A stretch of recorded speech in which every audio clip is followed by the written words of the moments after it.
Yo guys, jumpa lagi dengan gue di channel YouTube All New NMAX. Nah oke guys, kali ini gue nggak akan bikin video tentang tutorial ataupun review ataupun touring. Nah kali ini gue akan curhat aja mengenai kekurangan-kekurangan atau permasalahan apa aja yang ada pada motor New NMAX ini guys. Curhat-curhat dari teman-teman yang ada di komunitas Facebook grup ataupun WhatsApp grup guys. Jadi nggak cuman dari pengalaman pribadi gue doang. Oke, penasaran apa aja kekurangan yang ada pada New NMAX ini? Mungkin bisa buat bahan pertimbangan kalian kalau kalian ingin membeli motor ini guys. Oke, yuk penasaran apa aja? Langsung aja. Nah oke guys, untuk kekurangan yang pertama di motor ini yang banyak dikeluhkan orang adalah pada suspensi depannya guys. Nah kenapa? Nah suspensi depan pada motor New NMAX ini itu banyak sekali yang mengeluhkan suspensinya itu jedak-jeduk guys, ataupun mungkin terlalu empuk sehingga ketika kita melihat melewati jalan yang kasar ataupun berlubang itu sering terjadi jedak-jeduk ataupun mentok pada suspensi depannya ini. Ya mungkin ini bukan sesuatu yang mengkhawatirkan sih, tapi mungkin cukup banyak mengganggu para pengguna New NMAX ini guys. Kalau dari saya sendiri mungkin untuk kekurangan dari suspensi depan ini bisa diakali dengan kita ganti sulingan ataupun ganti suspensi depan sekalian yang aftermarket seperti yang bottom shock HTC ataupun yang upside down yang banyak beredar di pasaran guys. Oke. Nah guys, untuk permasalahan berikutnya setelah kita membahas tadi suspensi depan, kali ini kita berpindah ke suspensi belakang guys. Nah untuk kelemahan motor ini di suspensi belakang yang banyak dikeluhkan banyak orang itu adalah suspensinya keras guys, sehingga ketika kita melewati jalan yang konturnya tidak rata itu kita akan terasa sangat pegal sekali di pinggang guys, seperti yang saya rasakan gitu. Nah untuk suspensi belakang sendiri yang keras ini kalau dari saya sih bisa diakali dengan melakukan pergantian suspensi ataupun kita mengganti per bawaannya.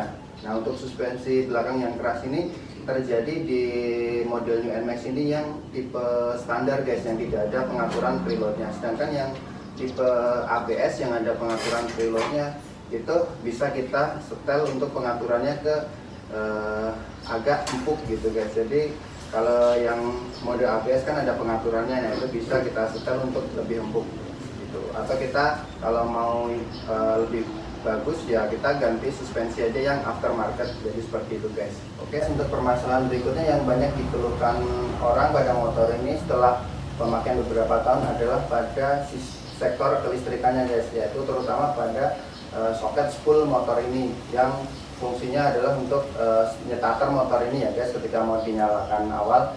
Nah memang entah kenapa saya juga tidak tahu soket spool motor ini tuh mudah sekali terbakar guys ataupun gosong, jadi seperti itu. Jadi ketika itu terjadi motor tiba-tiba tidak bisa dinyalakan guys atau di starter, dan ini bisa menimpa siapapun, kapanpun dan dimanapun guys. Jadi buat kalian yang tiba-tiba terkena penyakit seperti itu ya kalian memang tidak bisa menyalakan motor ini guys. Mau nggak mau kalian harus membongkar sendiri dan memperbaiki soket spoolnya itu, baik itu kalian bisa melakukan penggantian soket ataupun menyambung langsung ke soket spoolnya ya. Tapi kalau banyak orang menyarankan itu adalah penggantian soketnya gitu guys. Nah oke guys, untuk permasalahan berikutnya pada motor ini masih ada di sektor kelistrikan guys. Nah apa itu? Yaitu adalah di bagian akinya guys, terutama itu untuk motor New NMAX yang tipe ABS connected gitu guys. Jadi kalau untuk yang tipe ABS ataupun connected itu dia kan sudah memakai kunci motor yang sistem remote ya guys. Jadi kalau untuk memakai yang sistem remote itu entah kenapa akinya itu banyak dikeluhkan orang itu, akinya itu cepat tekor guys. Terutama itu terjadi ketika motor-motor New NMAX ini lama tidak dipakai, mungkin sekitar seminggu ataupun lebih dari seminggu. Jadi ketika dinyalakan tiba-tiba akinya tekor guys gitu. Jadi entah kenapa saya pun juga tidak tahu, entah karena mungkin kapasitas akinya yang terlalu kecil ataupun seperti apa ya, saya juga kurang tahu. Nah kalau di sini banyak orang yang menyarankan pada motor New NMAX ini yang terutama yang ABS ataupun yang connected itu adalah ketika motor ini lama tidak digunakan, baiknya itu para pengguna itu sering-seringlah untuk memanasi motor ini guys setiap hari, paling tidak ya sekurang-kurangnya minimal 5-10 menit guys, agar aki motor ini selalu tercas gitu guys. Karena setahu saya motor yang tipe ABS itu dia akan selalu mengeluarkan sinyal guys yang menggunakan remote itu guys. Jadi akinya itu walaupun motor ini tidak digunakan dia akan tetap bekerja. Jadi menurut saya seperti itu sih guys. Oke, untuk yang berikutnya yang banyak dikeluhkan orang di motor ini adalah mesinnya yang gredeg guys. Nah, untuk mesin yang gredeg itu dialami orang kebanyakan adalah ketika motor saat pertama kali dihidupkan atau di RPM rendah guys. Jadi untuk ketika motor ini sudah melaju di kecepatan yang cukup tinggi itu gredegnya hilang guys. Jadi seperti itu. Nah, kalau menurut saya itu terjadi memang tidak hanya di motor ini ya guys, tapi juga di semua motor-motor yang menggunakan sistem CVT guys. Jadi pada motor CVT itu kan dia menggunakan kampas kopling ya guys. Nah, ketika motor ini digunakan terus menerus kan kampas koplingnya itu kan dia akan terkikis dan akan banyak serpihan-serpihannya itu yang terselip di bagian kampas koplingnya guys. Nah, itu ketika kita nyalakan itulah yang membuat motor ini menjadi gredeg guys. Nah, jadi kalau menurut saya sih solusinya itu bisa dengan kita membersihkan area kampas kopling di CVT motor ini guys. Jadi seperti itu. Oke. Memang untuk ini sih cukup mengganggu, tetapi kalau secara keseluruhan sih tidak terlalu mempengaruhi performa motor ini, tapi memang dibilang ya cukup mengganggu banyak orang guys.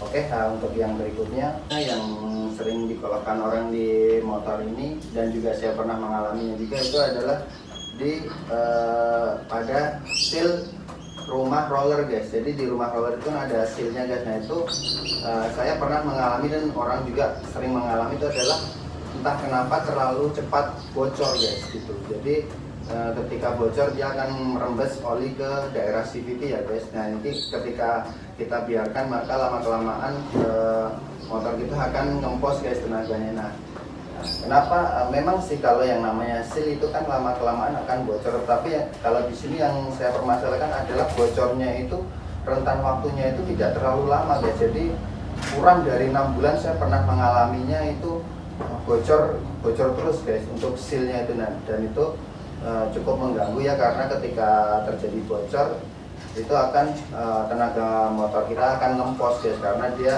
pelumas akan membanjiri di sistem CVT-nya dan motor akan seperti selip seperti itu guys. Oke, kalau untuk ini sendiri sih memang kita mau nggak mau ya harus ke bengkel ya guys untuk memperbaiki seal yang bocor di rumah roller tersebut guys.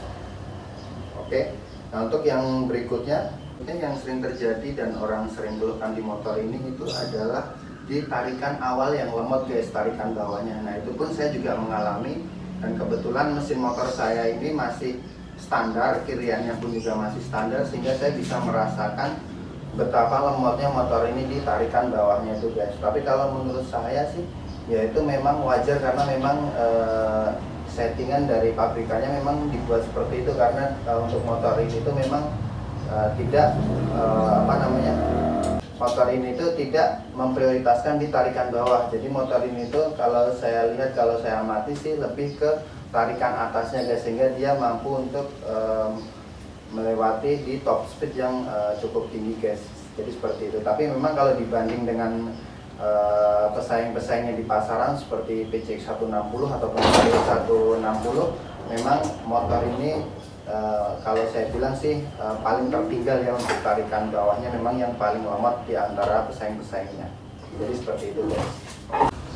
Nah, oke guys, untuk permasalahan berikutnya yang juga banyak dikeluhkan para pengguna NMAX itu adalah di bagian sistem pengeremannya guys. Jadi banyak orang yang mengeluhkan untuk pengereman motor ini yang ketika kondisi standar itu adalah terlalu keras gitu guys. Jadi terlalu keras, dan juga bahkan saya juga pernah mengalami itu ketika penggunaan dalam jangka waktu lama dan kita saat itu sedang touring gitu. Saya menggunakan motor yang masih standar untuk master remnya itu, saya bahkan pernah mengalami remnya itu sampai blong gitu guys. Jadi benar-benar motor ini tidak bisa melakukan pengereman guys, dan juga selain itu juga keras gitu guys. Jadi kita juga tidak tahu ini apakah ini sebuah kekurangan ataupun seperti apa, tapi memang hal ini banyak juga dialami oleh para pengguna NMAX gitu guys. Jadi kalau dari saya sih sarannya sih lebih baik kalian mengganti aja sistem pengeremannya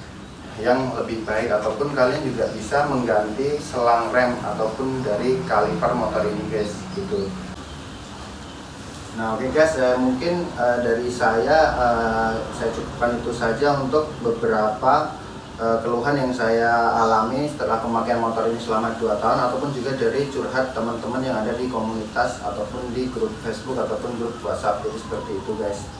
Nah di sini banyak juga sebenarnya, masih banyak yang mengeluhkan seperti misalnya bentuk bodinya ataupun penggunaan lampu rem yang masih bohlam, lampu sen. Nah itu kalau menurut saya sih untuk seperti itu bukan suatu ini ya permasalahan ya. Kalau itu sih kalau untuk dari segi desain motor ini itu kembali lagi ke selera masing-masing pengguna guys. Jadi kalau memang kalian tidak suka ya jangan kalian beli, kalian beli saja motor yang ada di selain motor ini, seperti misalnya PCX, ADV ataupun yang menjadi selera masing-masing kalian guys. Jadi seperti itu. Jadi kalau untuk kelemahan dari segi desain ataupun yang lainnya dari segi fitur itu kembali ke selera masing-masing ya guys, karena kan di pasaran cukup banyak motor yang menawarkan fitur-fitur ataupun desain yang berbeda-beda. Jadi seperti itu guys. Jadi sesuaikan saja ke selera kalian masing-masing.